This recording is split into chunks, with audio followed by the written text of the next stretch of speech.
2025 was a big year for Overwatch, and with the first season of 2026 releasing in about a month, I thought it was a good idea to analyze and review one of the biggest additions in the entire game: perks. Perks open up a big door for Overwatch, as it's the first big gameplay change we saw in the core game mode that isn't the format or passives, which will lead to a supposedly even bigger change this year. With their announcement in Overwatch Spotlight, as well as receiving a decent amount of marketing both before and after they released, this feature really caused a lot of discussion between players. While many were happy about such a change, as well as allowing players to make more choices in regards to their favorite heroes, others were really concerned with how Blizzard would be able to manage and balance them out. So today I'm going to analyze how perks landed and their impact this year, both the good and the bad things, as well as making a guess into how perks might evolve in the future. I do want to make clear that everything on this video is my opinion, and you're welcome to write down in the comments what you feel about perks and whether or not you agree or disagree with my statements. As always, if you enjoyed the video, remember to leave a like and subscribe, as it helps me a ton to make videos in the future. Without further ado, let's begin. So let's begin with the positives about the inclusion of perks. To begin with, as I mentioned, the existence of perks opens up the possibility of further major gameplay changes over the years, which is a great thing as we have been suffering the lack of meaningful updates in prior years, partially due to problems with the cancelled PvE management, but also due to the devs being afraid of making this type of possible disruptive changes, as some very vocal section of the community tends to be against change as a whole, as well as being able to cause issues for newer players, as it adds another layer of information you need to know to play. While I am sure things won't get as crazy as in Stadium, I do believe that these style of changes are necessary for the game to stay fresh and relevant for the years to come, similar to how League does major gameplay shifts every start of the year. Of course, that could be a double-edged sword, as making changes for the sake of it could also have a negative outcome, as the pressure and expectation may cause things to be rushed or not made with caution, but for now I don't feel like that's something we need to worry about. That being said, the team did a good job making perks easy to understand, as well as most heroes having accessible options that don't overload a hero's kit and are simple buffs like Sojourn's Orb slowing or Sim having longer range, while at the same time they fulfill the needs of the people that wanted a more complex and thoughtful perks experience that really push their skills, as well as being able to transform some abilities to their liking, like Bastion's turret form being changed into a rocket launcher, or allowing Sojourn to be able to one-shot with roll if your aim is good enough. Perks also allowed Blizzard to be able to bring back old abilities that were missed, as they are more lenient with what perks allowed for heroes to have, as they are a choice made by the players. For example, they brought Orisa's shield back, which normally doesn't really fit the overall gameplay loop of 5v5, but if you really missed it, you can choose it, as well as being a viable option into the matchups where her spin isn't as effective. This space also allows heroes that usually lack certain tools like mobility to get some form of it at a cost. An easy example is how Zen is able to float around to reposition between high grounds, or Mei not needing to waste her wall to get some verticality, while at the same time respecting the core weaknesses of the hero, as it's not like Zen now has Tracer Blinks or anything similar and is still very vulnerable if you jump on him.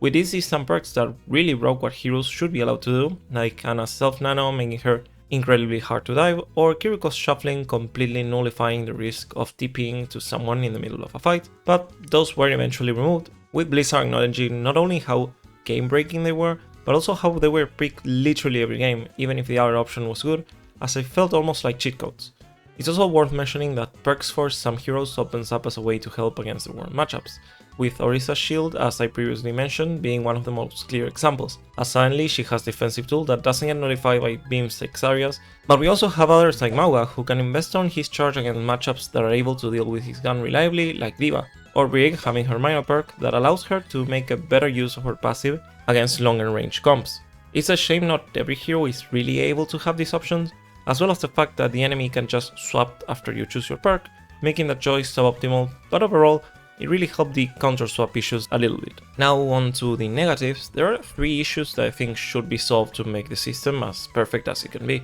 First, some balance patches were completely reserved for perks balance changes, and they feel like they are being used as a way to fix the core issues some heroes have, rather than being a complement to their design, in a way that they could be a part of a base hero's kit and it would improve the overall experience of the hero without completely breaking them.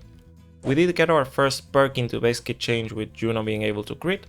but they stopped there, and that change really helped to increase Juno's skill ceiling a bit, which was honestly a bit low for a hero that requires both precision and good movement. Secondly, a year later, the disparity between the quality and power of perks is still very apparent. While the power of the optimal perks for most heroes is roughly similar, the second options of a lot of heroes are still complete garbage, and a lot of minor perks stand out for being lame and underwhelming. Just look at that Winston perk. It's understandable why minor perks are meant to be smaller in scope, so it feels like you're progressing over the course of the match, but even comparing some of the ultimate minor perks, like what are we doing here? Again, some did get help, especially some major perks after Season 18 did a big shakeup, and there's still a lot of work that could be done, but it seems like it isn't a priority for the devs. Lastly, damage power creep is getting really out of hand due to perks.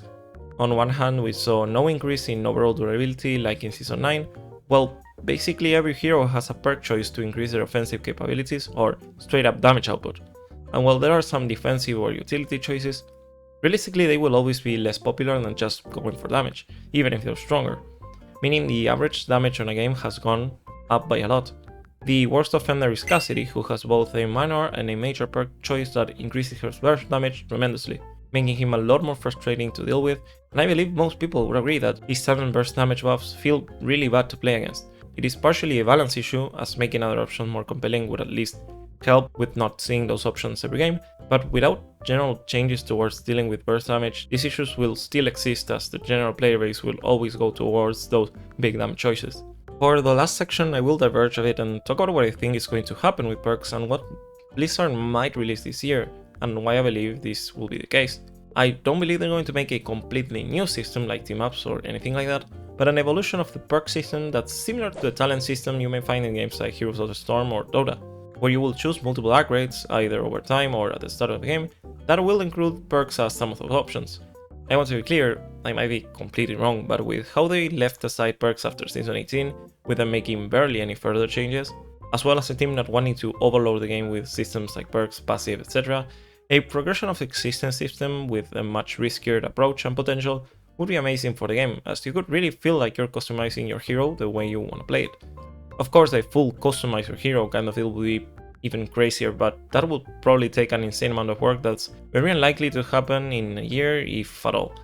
Will that talent system make the core game a bit too similar to Stadium? Maybe, but the feeling of choice in the way you want to play your hero is in my opinion the best part of Stadium, and something I would like to see for the core game modes, as I believe it enhances the depth and potential of every hero and will help a lot with variety in terms of what you play as and against. This can also cause a problem in terms of competitive integrity of the game, but honestly, Overwatch got at its worst when they hard committed into esports and limit every potential change due to how it could affect that side of the community. It's still worth taking into account, but not every change should cater to them. To sum up, perks, while still need some work and attention from the devs, are still one of the best and biggest features the game has seen, as well as being the first sign of Blizzard still caring for the game and showing that they're able to take riskier decisions to make the game the best it can be for its players, as well as keeping it fresh and interesting to come back every year. And I am excited to see what's in the horizon for the game. So, how do you feel about perks? Do you like them, or do you think they were a wasted opportunity? I'll read it down below and hope to see you next time.